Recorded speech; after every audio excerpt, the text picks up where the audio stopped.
छापीहीरा प्रजापिता ब्रह्मा कुमारी ईश्वरीय विश्वविद्यालय में जन्माष्टमी का पर्व बड़े ही धूमधाम से मनाया गया। इस अवसर पर पत्रकार बंधुओं ने दीप प्रज्वलन कर झांकी का उद्घाटन किया।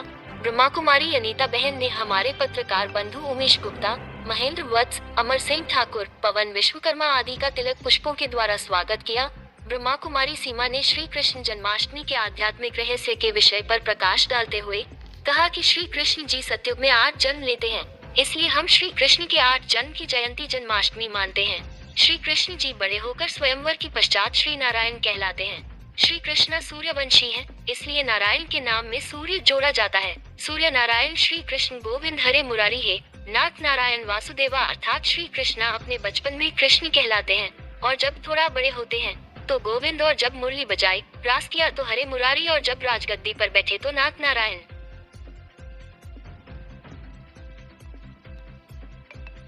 उन्होंने बताया कि श्री कृष्ण ने माखन खाने के लिए मट की फोड़ी अर्थात परमात्मा शिव इस धरा पर आकर हम आत्माओं को ज्ञान का माखन खिला रहे हैं, लेकिन जब तक हम अपने अहंकार की मटकी को नहीं फोड़ेंगे तब तक ज्ञान का माखन खा नहीं सकेंगे, अर्थात ज्ञान जीवन में धारण नहीं होगा।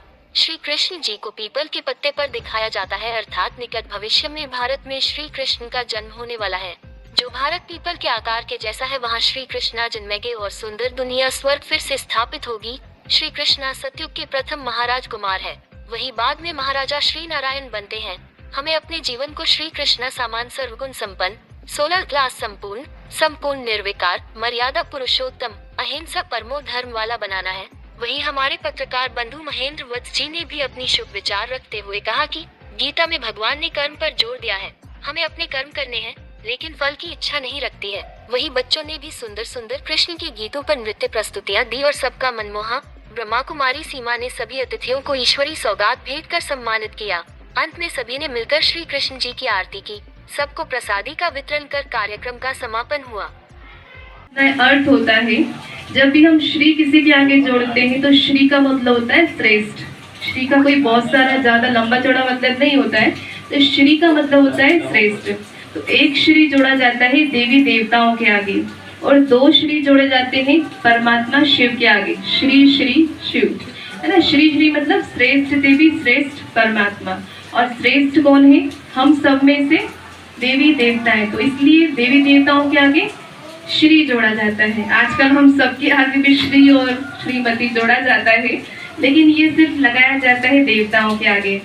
फिर कृष्ण शब्द का अपने आप में अर्थ होता है आकर्षण में, एक ऐसा व्यक्तित्व जो आकर्षित करे अपने दैवी गुणों से, है ना। और फिर जन्माष्टमी, कृष्ण की जन्माष्टमी, तो जो श्री कृष्ण जी होते हैं वो सतयुग के, स्वर्ग के, वैकुंठ के महाराज कुमार होते हैं। सिर्फ राजकुमार नहीं, वो तो द्वापर युग में बहुत सारे राजकुमार हुए हैं जो दुनिया में हम देखते हैं, लेकिन जो श्री कृष्ण थे वो सतयुग के महाराज कुमार थे। और सतयुग में उनके 8 जन्म होते हैं, पहला जन्म, दूसरा जन्म, तीसरा जन्म। तो आज जो हम ये श्री कृष्ण जन्माष्टमी मना रहे हैं, तो 8 जन्म की हम ये जन्माष्टमी मना रहे हैं। श्री कृष्ण के सतयुग में 8 जन्म होते हैं और उसके तुरंत बाद त्रेता युग में श्री राम जी का जन्म होता है, और 9वां जन्म क्योंकि राम जी का होता है इसलिए हम राम नवमी मनाते हैं, है ना। और श्री कृष्ण क्योंकि सूर्यवंशी हैं, ये हमें दुनिया में किसी ने बताया नहीं है कि लक्ष्मी नारायण जी का बचपन किस रूप में होता है।